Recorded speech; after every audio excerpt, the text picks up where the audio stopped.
فرعون کی بیٹی بیٹھی ہوئی تھی اور اس کی خادمہ اس کے بال کنگھی کر رہی تھی.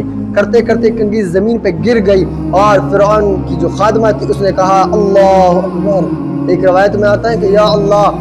تو فرعون کی بیٹی نے کہا کہ تم میرے رب کو یعنی میرے بابا کو رب نہیں مانتی ہو؟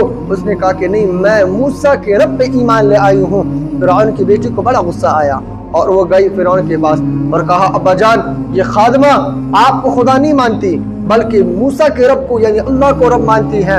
فرعون کو بڑا غصہ آیا اور کہا کہ اس خادمہ کو میرے دربار میں پیش کر دیا جائے. اور لوگوں کا ہجوم جمع تھا.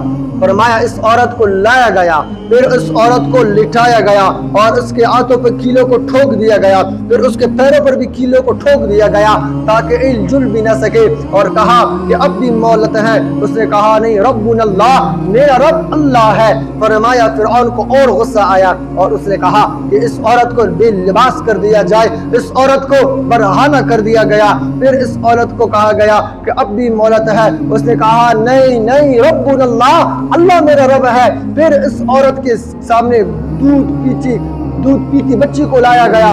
پھر اس عورت کے سینے پہ لٹا کر اس کو گردن کو کاٹ دیا گیا. اس کا گرم گرم خون اس عورت کی اس ماں کے جسم پہ گری. ذرا تصور کرے اس ماں کے دل پہ کیا گزری ہوگی. لیکن جن لوگوں نے استقامت اختیار کیا، اللہ کو اپنا رب مان لیا، پھر انہوں نے نہ اولاد کو دیکھا، نہ جائیداد کو دیکھا، نہ مال کو دیکھا، بلکہ تمام کی تمام چیزوں کو اللہ پہ کیا کر دیا؟ قربان.